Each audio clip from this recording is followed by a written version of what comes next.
is our #1 priority, and all of our pilots are highly trained professionals, so please do not attempt what you're about to see at home.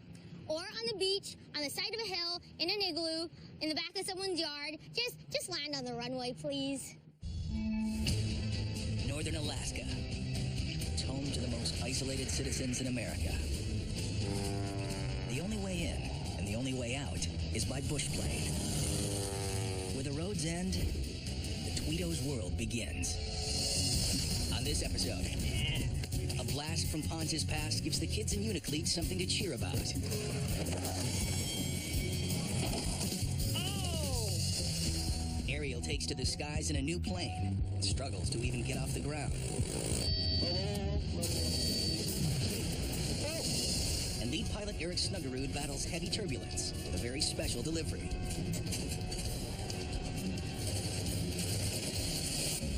Day in and day out, the brave pilots of Air Alaska battle extreme weather in small planes, providing the only lifeline to America's last frontier. Air 292, 2 hours fuel. I got 3 souls on board.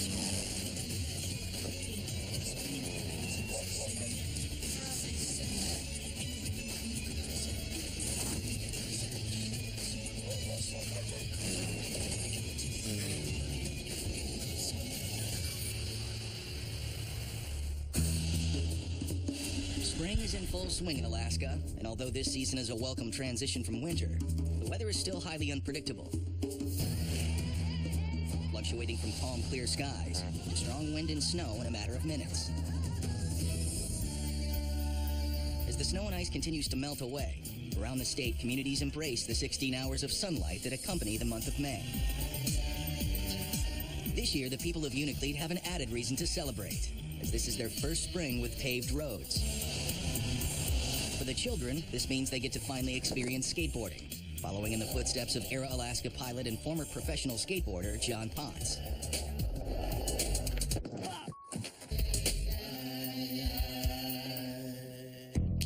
Over at the terminal, Ponce receives a phone call from his old friend, Sam Hitz. Good morning, Nara. Good morning, sir. Is this Hitz? This is me. Holy, what's up? Looks like we're coming up there. No way. Your boards and stuff. Yes. Right before I moved to Alaska, I was down in San Diego riding for Creature Skateboards, just traveling the world as a professional skateboarder. It's kind of funny, but, you know, skateboarding is what got me into flying. We were looking for swimming pools to skate in, and I looked up, I saw an airplane. I figured I could find a lot more pools from the air. When are you guys coming up? Mañana. We leave tomorrow. You guys are coming up here tomorrow? Yeah. This is insane, dude. Can't believe you guys are coming here, man. A couple weeks ago, I called up Sam. I said, hey, they just paved the streets here, and I've seen kids skateboarding around, and what do you think the chances are of sending the crew up? We'll build some ramps and just have them skate for a weekend. And they were just 100% all for it. Okay. We'll see you. Later. It's on now. These kids are going to be so hyped. Like, man. The Creature crew is on their way out here. I'm so hyped right now. Meanwhile, in the skies above Uniclete, Air Alaska pilot Ben Peterson is flying into work early with a very special delivery. You seem short today. 13 base. 13 base. 1313 8620. Ben, are you here? Yeah, it's Ben. I'm coming in about 5 minutes out. Surprise for you. What? Ask him if he has something for me. Well, I love surprises. Do you have something for my mom? I don't got anything, just myself coming in. Yay! Okay, I'll come and see you. Right back out if he has nothing for me.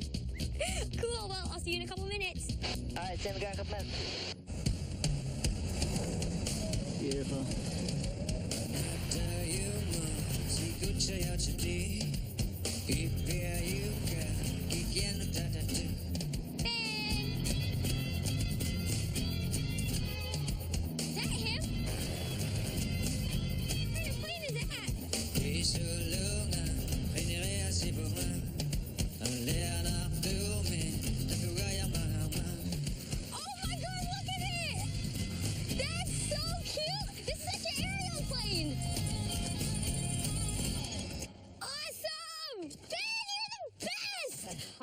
I was busy with the 207. So Ben was nice and considerate and brought me a plane to practice in. The Cessna 150 is one of the most popular basic training airplanes.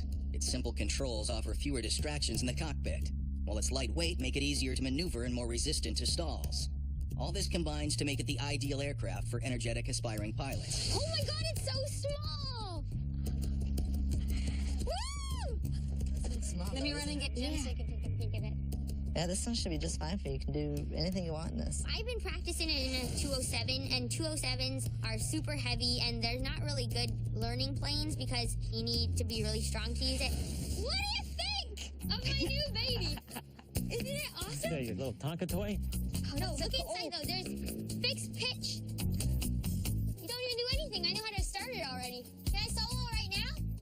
No. I had to calm myself down and wait to fly. Feels like all I do here is wait. But, yeah, gotta be safe. As soon as John gets here, you and him can start getting at it. I'm pretty sure you're going to get this down right away. This plane, it's pretty simple. Awesome. Yeah. I'm gonna go call Ponce right now. I want to get my license so bad, and it's just taking so long, so hopefully this will just speed up the process.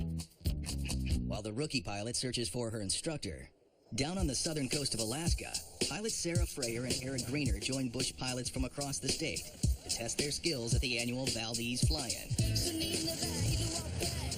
Pilots all around the state come and compete. It's a big play day for all the pilots in Alaska and Valdez.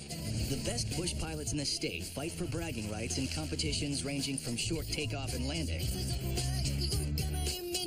to flower bombing. Time to do some flower bombing. Flower bombing competition simulates dropping of bags to people in the mountains, equipment, or anything like that. We fly 350 feet over the airport and drop brown bags of flour. It's a lot of fun because it explodes when it hits. Whoever gets the closest to the target wins. Each team is made up of a pilot who flies the airplane and a bomber who drops the flour bags. Green, what do you think of these? There's some heavier ones. This is about an ounce, half an ounce heavier. I said Maybe that. we should get a different one. No, we want heavier. They'll fall faster. I'm screwing with you. Oh. That's fine. We are going to win. I know it. Oh, good. I am so sure. of us. You're a dork. I know I'm a dork. It's like being a dork. It's pretty cool.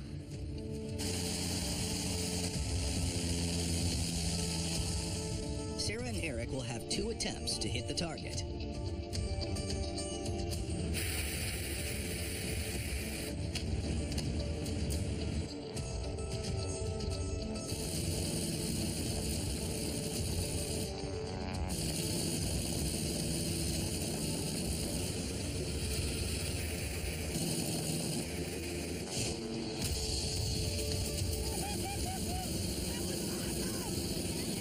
Our first shot was 31 feet.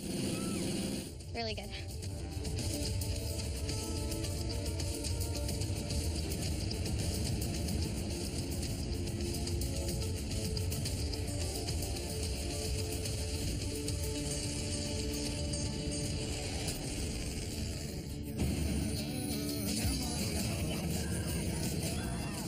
Our second was 20 feet. Greener was a good bomber. I was very proud of him. He did a good job. Oh, we are totally gonna win. I can't believe you did that good, Greener. I really am proud of you. I hope you're kidding. That's really good. 20 feet I thought was really good. Last year, I think 18 feet won it.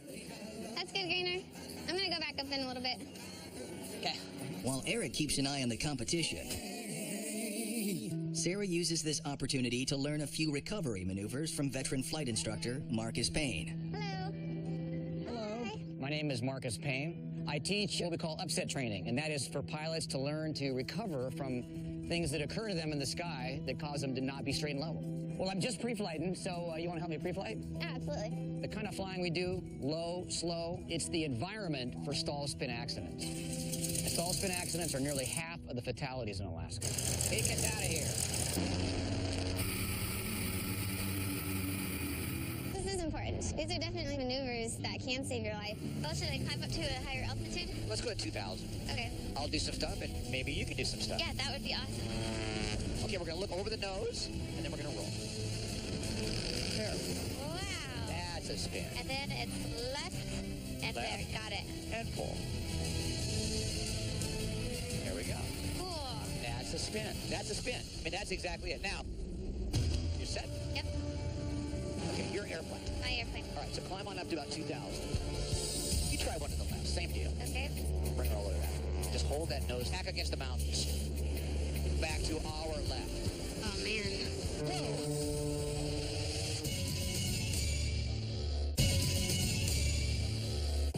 On the Gulf Coast of Alaska, pilot Sarah Freyer attempts to recover from a highly dangerous situation known as a stall spin. Oh, man.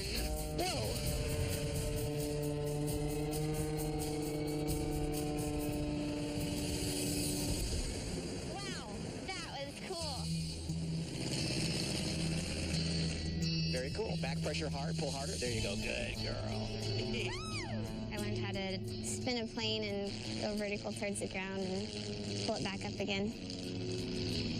It was pretty neat just because I don't get to do stuff like that very often. Beautiful. Awesome. All right, your airplane. Take My us home. Nice. Woo, got a little, it's working hard. That's good. It's good for it. Good job. Thank you, that was awesome. Oh, good job. Very good, very good. Sarah's anxious to check the results of the flower drop to see if anyone has beaten her and Eric Greener's attempt, which landed just 20 feet from the target. 20 feet I thought was really good. Last year, I think 18 feet won it. This year, 1.5 feet won it. We finished third out of 42 planes. I'll take third. That's bragging rights. The 2011 Valdez fly-in comes to a close. The bronze medal flower bombers head back to St. Mary's. As a new day dawns in Unalakleet, a spring storm is working its way up the coast of the Bering Sea, and heavy fog and snow have grounded the morning's flights. So this is typical spring weather in Alaska. 1 minute it could be sunny and nice, and then a couple minutes later it could be snowing like this. Yesterday it was beautiful, gorgeous, and now today is crappy and it's cold. Out on the ramp, pilot Ben Peterson loads his 207, hoping a break in the weather will allow flights to resume. This morning I got to make a run to St. Michael's, and we've got people that have been waiting to come down here, and I got a whole load of mail. Of course, it's snowing. Gotta make sure it's off the wings. This time of year, springtime, weather's up and down a lot. Once the water starts opening up like it is, cold air blows over warm water and creates visible moisture in the form of fog, and just fogs this whole area out. Two factors are used to gauge the safety of flying in foggy weather: visibility and cloud ceiling. The legal limits for safe takeoff and landing are a minimum of 1 mile visibility and a 500-foot ceiling. Okay, I think we got our mile. It quit snowing out here. Weather, visibility, 4 miles. Ceiling, 900, broken. And it's called 4 mile beds and 900 broken. Okay.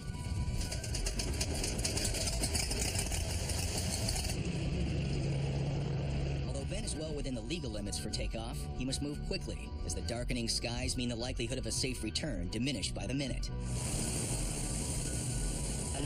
Geez, it keeps getting worse and worse. If I don't take off like right now, I won't be able to take off.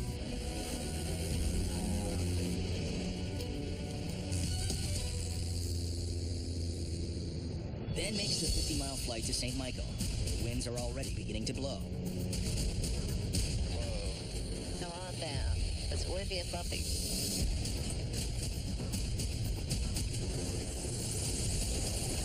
There we go. On the ground, Ben hurries to get his 2 passengers loaded for the return flight to Unalakleet, where fog conditions are steadily worsening. Back at base, Ariel and Furno check into the automated weather observing system for minute-to-minute updates. Visibility 1. Sky condition. Ceiling 400. Broken. 1,000. 400? So we have to wait till 500. Temperature minus. Yeah, it has to be better than 500 and better than 1 mile. So we have our 1 mile at 400 broken. Furno must now call the St. Michael site agent to report the unsafe conditions. Hi, Larry. Can you keep Ben down there until the weather gets better? We're down to 3/4. If you could, I'll call you when it gets better. I'll call him on the VHF. Thank you. Hey, Ben, weather is closed in, so Furno says you're grounded. Okay. Like I said, we might be holding, and we're holding.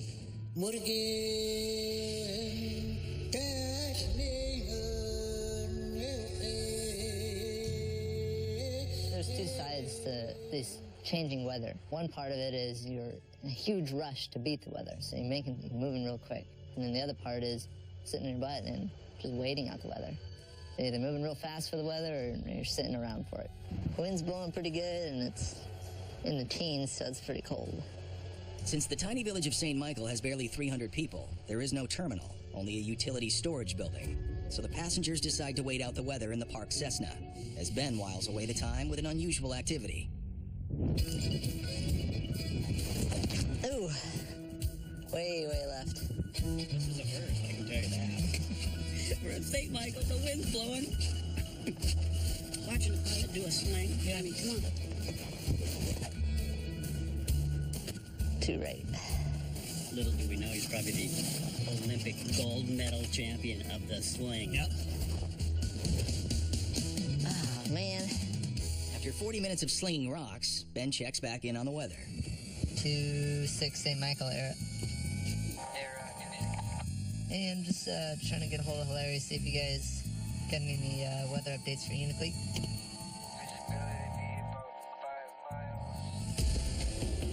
Okay, weather's good enough to go. Gotta get out before it goes bad here. Just inside the legal limits for visibility, Ben makes the call to take off for Uniclete, hoping the break in the weather will hold until he arrives. We're always watching for the weather to get to the point where just that bare minimum where we can get out of here. The legal minimums for flight fall into two categories. Larger aircraft like the 208 and 1900 can use their advanced avionics to fly in bad weather under Instrument Flight Rules, or IFR. Smaller aircraft like Ben's 207 require much greater visibility to fly because of their limited instrumentation and have to adhere to the stricter Visual Flight Rules, or VFR. Low vis out here, hazy. Look at it, I wonder what the weather is in Uniclete. How's the weather there? It's starting to snow pretty good again. I think we barely have a mile, if a mile. Are you on the ground?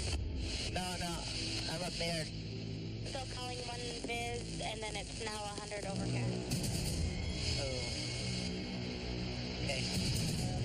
The 100-foot ceiling is not a good number. The cloud ceiling has dropped to 100 feet, 400 feet below the legal limit. It went down to the point where I'm not going to be able to make it back. It gets pretty serious. It gets bad. The fog is spreading quickly along the coastal villages, and Furno scrambles to find Ben an alternate landing site. I think it was clear up there this morning. Whoa, it's not clear? Yeah, it is. Dang. Weather. Wind 220 at 13. Visibility 3/4. With no immediate runway available and limited fuel on this short run, Ben must wait for further instructions and hope for the best. Oh man, this belly has really gone down in front of us. Ah, dang it.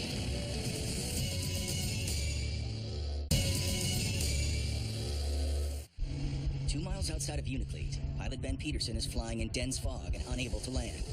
I waited on the weather in St. Michael, and here I am heading back, hoping to get in. As we get closer, it's going to start snowing. He receives minute-to-minute weather updates from Furno on the ground, hoping for some good news. In order for him to land, the visibility must be at least 1 mile, and the cloud ceiling a minimum of 500 feet. What's the visibility again? 700 feeling, and 1 mile viz. Okay, that's good enough to get in. It's a lucky break, but as he approaches the runway, he must be extra cautious about other traffic in the air. So, as we get close to the airport, I'm going to listen to Anchorage Center. That way I can listen to other traffic that might be coming in. Fog accounts for numerous accidents each year due to spatial disorientation and collision with obscured obstacles, 90% of which are fatal. Won't be surprised if I get there. Someone descends on me and doesn't know it. 2 miles. So, if it's really 1 mile visibility, we'll see it right at 1 mile. As he nears the Uniclete Airport, Ben struggles to find visual landmarks and must rely solely on his experience and intuition to guide his descent. Mile and a half.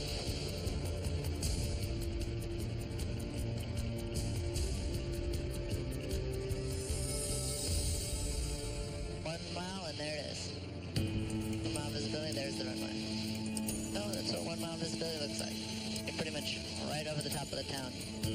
After a tense 30-minute journey, relieved Ben and his passengers arrive safely in Uniclete.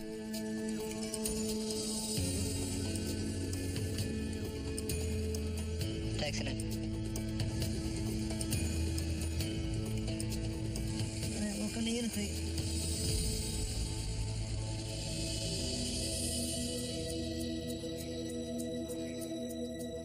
930 KNSA, Unity.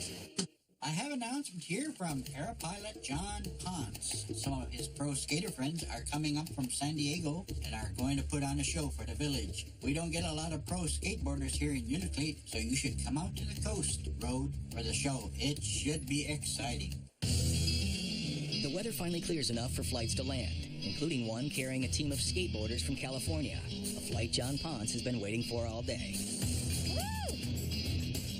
They're just a bunch of long-haired hippie type of guys. We didn't know what to think. Welcome to Uniclete! None of those guys have ever been to Alaska, let alone Bush, Alaska. Yeah! You know, it's a whole different world. We didn't know what to expect when we first landed here, but it was definitely some kind of shock. I mean, just so small and cold and rugged. See you, man. All right. Hey, Ben.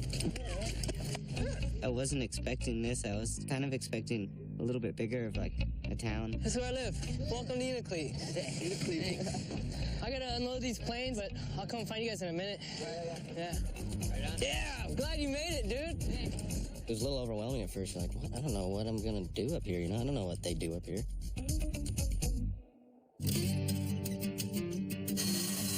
Fresh off the flight, the team, known as the Creature Crew, gets straight to work building a skateboarding quarter pipe and 2 ramps, with some help from the local kids. We can go lower. Right here? You guys, it's up to you. The kids were out there helping. You know, they were just really excited that there's actually professional athletes here in Uniclete. You know, that doesn't really happen. Do you think it's too big? Because all of a sudden you'll kick turn here, and then all of a sudden you'll get to the top one day and you'll be like, there it is. And then it's on, you're doing tricks. Yeah. There's no movie theaters, no restaurants, no hangout places for kids. You have to be creative, or you just get bored and sort of depressed, so you gotta spice things up a bit.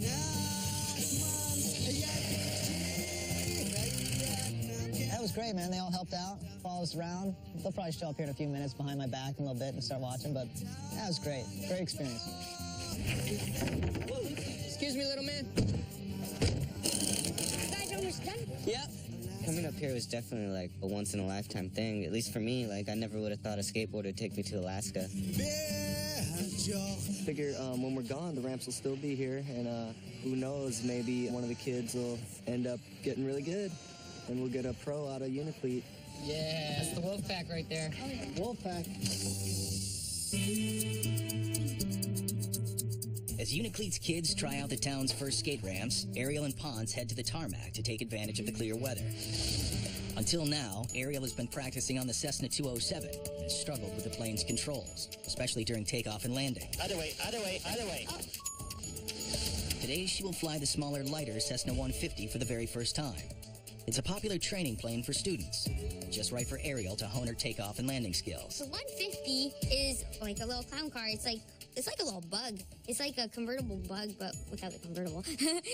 Pre-flight? Complete. Passing the briefing? Complete. Master? Master on. Beacon? On. Starter? Starter engaged. I've been studying my ground school books like crazy, so that definitely helped me understand how planes work. Ariel has completed 13 hours of flight training and needs an additional 27 hours to qualify for a private pilot's license. But when you're taxiing, just, make sure you're looking around and watch your wingtips. In order for Ariel to successfully complete her training, she must eventually complete a solo flight and demonstrate competency in a number of piloting skills, something every other member of her family has already accomplished. I just want to be 100% comfortable, be able to close my eyes and just land that plane easily before I solo. Uniclete 20 Sierra, departing on runway 8, closed traffic. Over there. Runway 8's over there. Oh, that's... Today, Ariel will be practicing takeoffs and landings, stages of flight where 63% of all airplane accidents occur. We're good to go, right? Yep. Cool. Okay. Go right down the middle.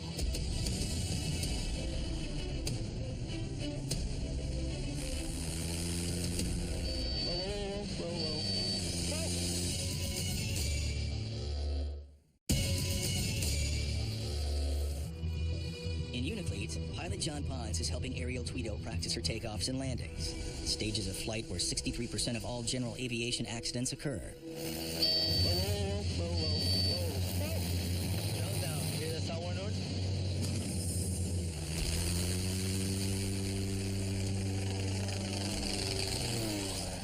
I told you increments of flaps? Training is off to a rocky start, as Ariel narrowly avoided a crash after almost stalling the airplane on takeoff.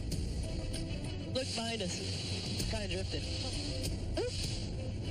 So I'm gonna turn to the left for my Crosswind. Yeah, crosswind. Look at your speedo. First, put your nose down because you're pretty slow. Remember we were talking about going 80 knots earlier? Uh-huh. So this is my downwind. Downwind. You're forgetting a lot of stuff. Oh wait, I don't know why I'm being so dumb. Ariel sets up for her first landing. The 150's dual controls means Ponce has the ability to take over from his side of the plane in case of an emergency. So 10 degrees of flaps. Yeah, I'm letting you do everything.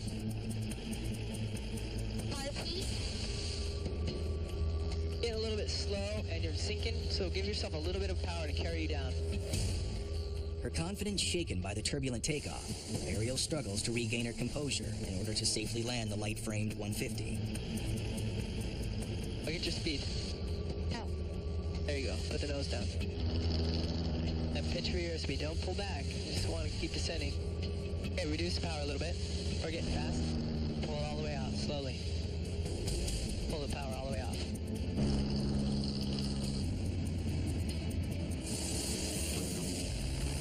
Whoa. Put it all the way in. Push it in. Full power. Whoa. Sorry. Don't worry about it. I'm not focused at all. Okay. It was probably the worst flight that we've ever had. It just started off horrible. Just everything you could imagine went wrong. It seemed like I just, out of the blue, I just forgot everything that Ponce taught me. And it was frustrating. Do you want me to take it from here, or do you want to fly? You could. Not into it? No. What's wrong? I don't know. Did I psych you out? I don't know. I'm fine. Just not today. Yeah. I told you I'd be here to help you do this. While Ariel struggles in the skies over Unifleet, 218 miles away at Air Alaska's busiest hub in Bethel, ramp agents secure the last packages of food and school supplies on lead pilot Eric Snuggerud's final flight for the day. Inside the terminal, he is given one last-minute addition.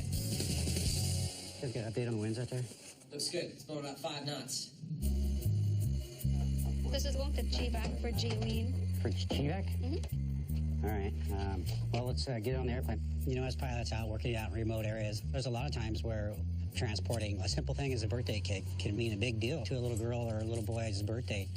The cake is loaded behind the cargo curtain to keep it from being crushed should the rest of the load shift during flight.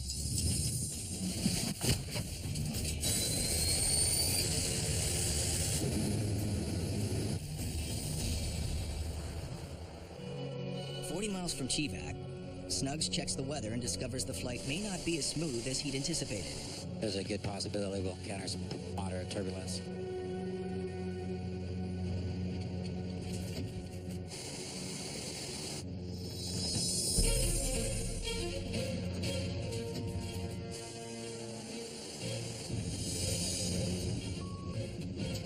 It doesn't take long for the situation to deteriorate even further.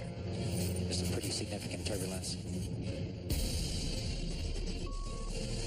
Eric tries to maintain control of his plane through the heavy turbulence. The fate of the precious cargo is still uncertain.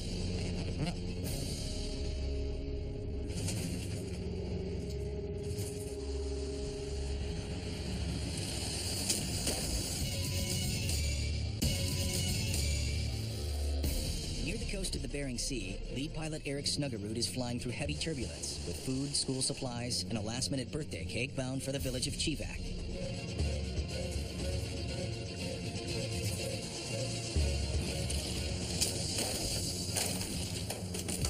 Let's hope that this cake's extra travels hasn't caused any damage to it. Loading the cake in a separate compartment shielded it from the heavier cargo, but did little to protect it from the unexpected turbulence.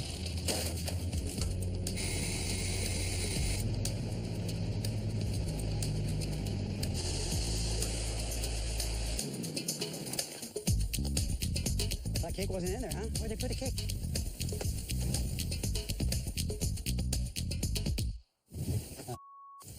there. Well, that's too bad. I'd eat it.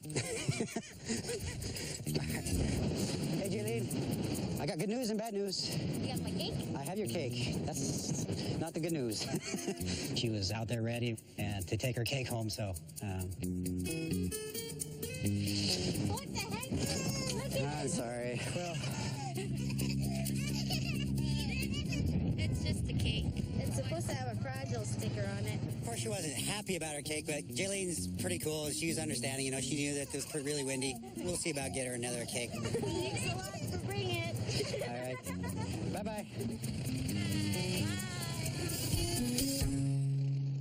In the skies over Unifleet, Ariel Tweedo is struggling to mentally recover after a difficult takeoff and landing with her longtime instructor, John Ponce. I think the wind's right down 1.5. I'll bet you can land it. Ariel struggled with the day's lesson from the moment they left the runway. Whoa. Despite her waning confidence, Ariel agrees to retake the controls and make a second attempt at landing. 20 Sierra, 3 miles south. And what? We'll be overhead for runway 5. We'll be overhead for runway 15. All right, back on glide slope. Your speed's coming up. Try to get on the center line. To the right. Get to the right. Get on that center line. Don't stay on the left.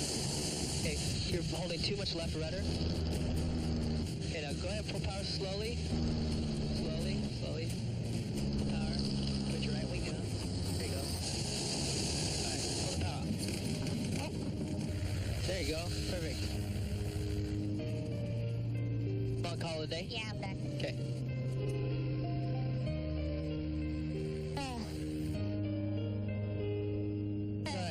Okay, shut.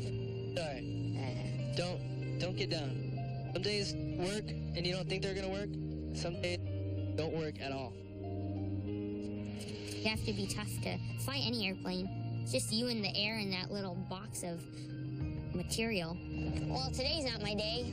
You have to remind yourself that everybody has bad days, even though it sucks. I definitely am not the greatest pilot right now, but I'm working on it.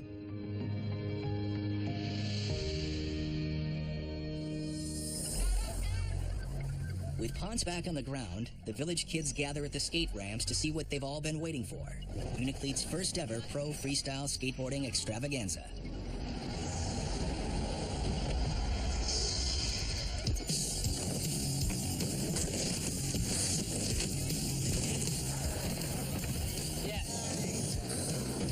I knew I hadn't skated in so long, but felt like no time had passed. Whole village started coming out and watching, and we gave him a show.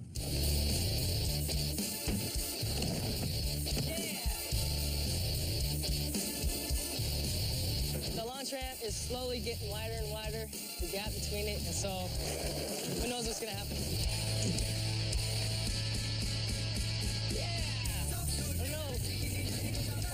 At one point, the gap got so big, we couldn't push fast enough to get enough speed. So Ariel showed up with her motorbike, and we started getting some toe-ins.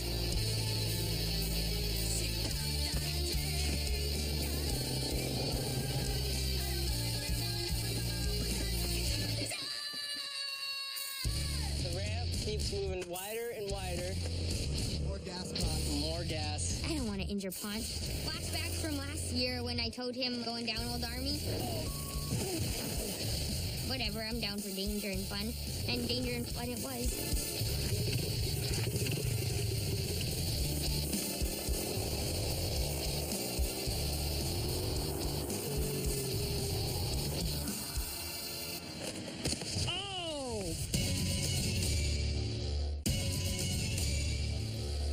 Recently paved streets of Unifleet, villagers gather for the finale of Unifleet's first freestyle skateboarding extravaganza. Its pilot and ex-pro skateboarder John Ponce attempts the longest jump yet on the newly constructed skate ramps.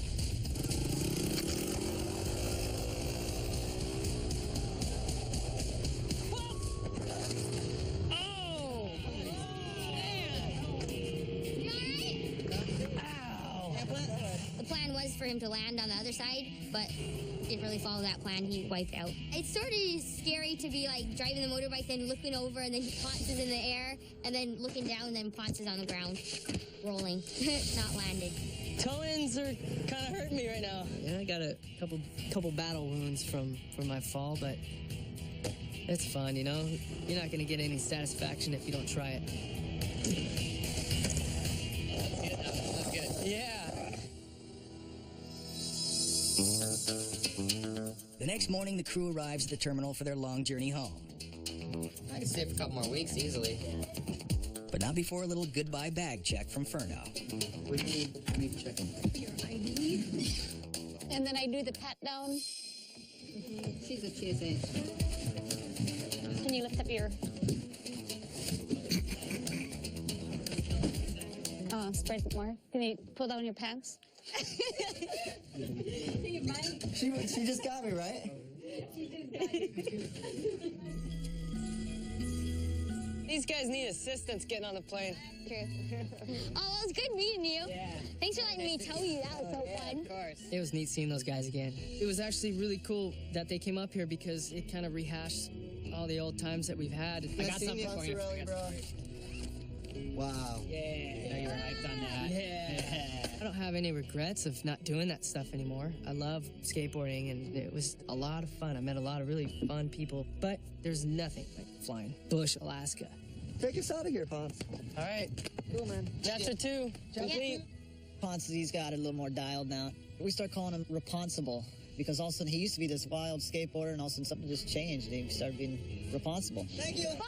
See you in San Diego. Oh, yes, for sure. I know he's sad to see all of his friends leave, but I don't know. Hopefully me and Ponce can go down and fly and see them or something. We'll cross paths again for sure.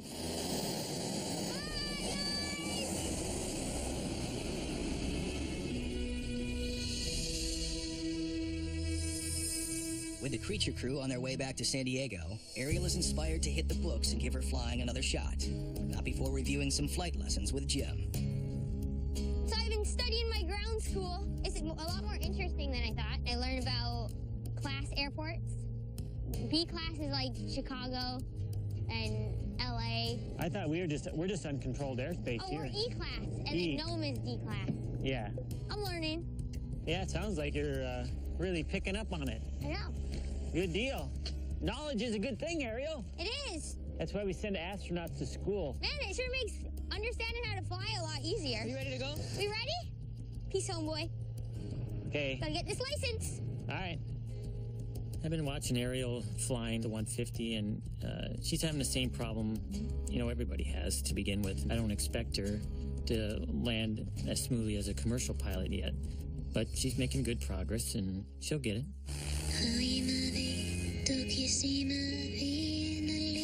Looks good. I definitely didn't do great when I first jumped in that airplane. Bleh. Didn't do too great. But Ponce falling on his skateboard definitely inspired me to never give up and keep trying and go for whatever you want and do it. You climb up 80 knots, push for 80. Okay. Climb up to 500 and then make your turn across the... My dad is telling me that you have to be confident because you have to take control of the plane. You can't let the plane control you.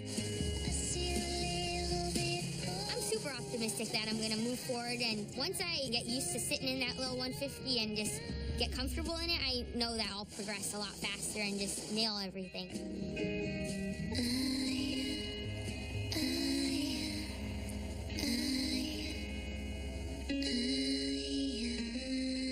Turned out to be a nice afternoon. Yeah.